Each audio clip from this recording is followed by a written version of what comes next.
have our app, which has the table cells, table rows. Click on it, and it's showing and it's transitioning. Okay, so now I want it to show my title for the correct one and be able to access the data. Okay, so to do this, first of all, we need to make sure that our data isn't just accessible within this class. We want it to be accessible across all of our different methods. So I'm going to create this variable here called selected row, so we know which one was selected. I'm going to grab this whole data structure here and move it into my weather.swift.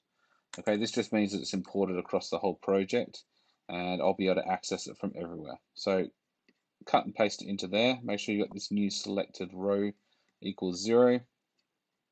Just run it, make sure it's still working. If it should still be working the same way it was before. Excellent. Cool. Now I'm going to go back to my map view. Oh, sorry, my table view.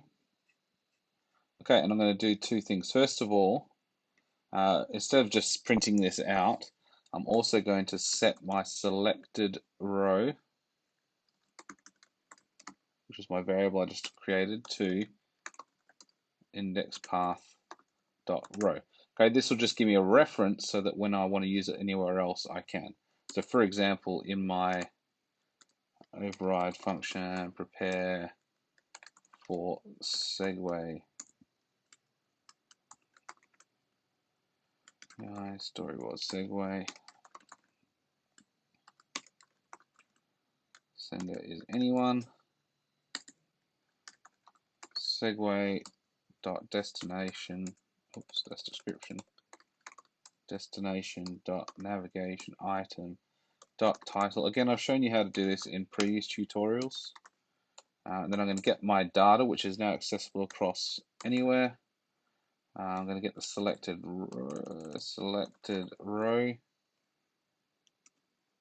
and city. Okay, so this here gets set to, for example, 0 if I click on the first item, and then I can use that index to then pass it across. So when I run my application now,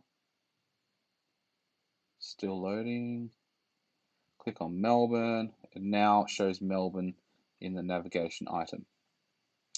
This is useful because now if I go back to my map.view controller, when my view loads, I may want to show some other data. For example, the longitude and latitude, which we'll use for the mapping. We can now, for example, print. I can access my data structure.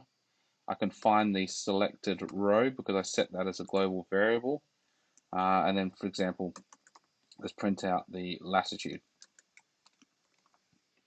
and the longitude. Okay, so let's give this a go.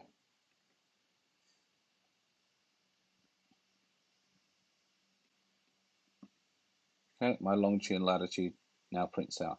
So next step is going to be adding in our map.